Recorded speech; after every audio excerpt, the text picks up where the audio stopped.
Hello guys, this is Nell, the author of Beyond Reflections and other books. Meron ako ditong mga books. Ito yung Beyond Reflections. Ito, today lang to ni-release ni Fame Inc. Then ito yung The Seven Stars, which is the book 2 of the Celestial Guardians. So, Celestial Guardians series,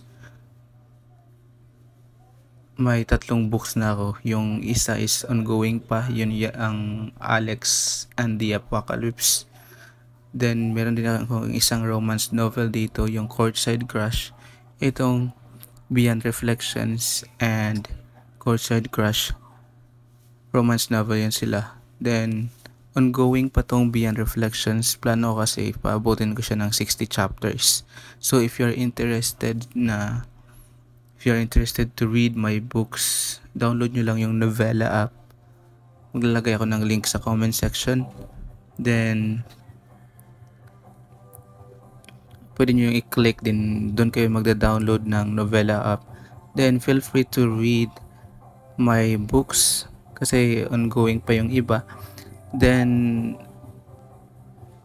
huwag nyo i-search yung name ko kasi hindi nyo makikita yung books.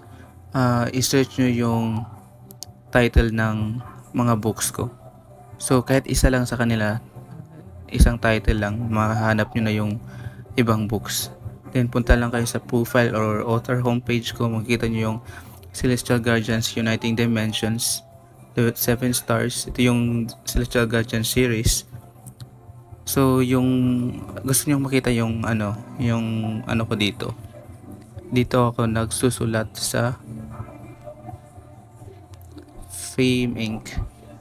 Ito. So, as of now, ngayon lang na-release to sa Novella. Ito yung may 5,360 coins na tayo. Then 12 comments. Click natin yung comments. Ito yung mga comments nila, guys.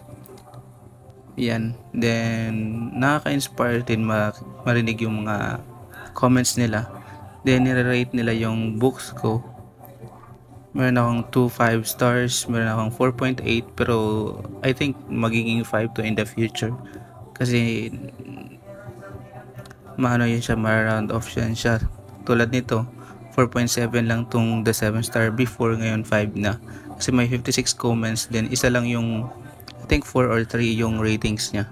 The rest is 5. Then ito, yung Celestial Guardians Uniting Dimensions. First book ng Celestial Guardians series ko. Mababasa nyo siya sa Novella, sa Story On, at saka sa Cash Design. The same thing sa Courtside Crush, which is the first book na romance yung genre. Sa Novella, Story On, at saka Cash Design din mahahanap. Then the 7 Stars, available pa lang siya sa Novella at saka Cash Design, wala sa Story On. Then itong kaka-release lang ni Fame Inc. ngayon, yung Beyond Reflections, ongoing pa siya. May 31 chapters pa yan siya. So kung titingnan natin dyan, dito ako nagda-draft. Then pag submit ko, ano nila yan, nire-review nila kung may copyright ba. Lahat nire-review nila ng maayos. Then tiga lang, yan. Tas meron akong 20,340 dito sa book ko na Celestial Guardian series. Meron akong 71,960 coins dito sa Courtside Crush. Meron akong 22,460 coins sa The 7 Stars. At ngayon meron akong 5,360 dito sa Beyond Reflections. So iba din tong kitaan dito sa mga views. Dito sa The 7 Stars, parang naging famous kasi siya, or naging mas maraming nagbabasa, at saka marami pa rin nagbabasa hanggang ngayon. 21,065. Dito sa Beyond Reflections, kaka-release lang ngayon, so makikita ko yung views by tomorrow. Maybe tomorrow update ko kayo. So click the link in the description, then download nyo yung Novella, kahit Novella lang, kasi free app lang yan. Sa Story On kasi may siya, kailangan nyo mag-purchase ng coins to unlock the chapters. Sa Cash Design, I think magbabasa lang kayo, tapos may mga ads kasi din doon. So Depende sa inyo kung novela, story, or cash assign yung i-download ninyo. So, hanapin nyo lang, basahin nyo, then support me guys, and paki-follow na rin. So, yun lang. Thank you and God bless.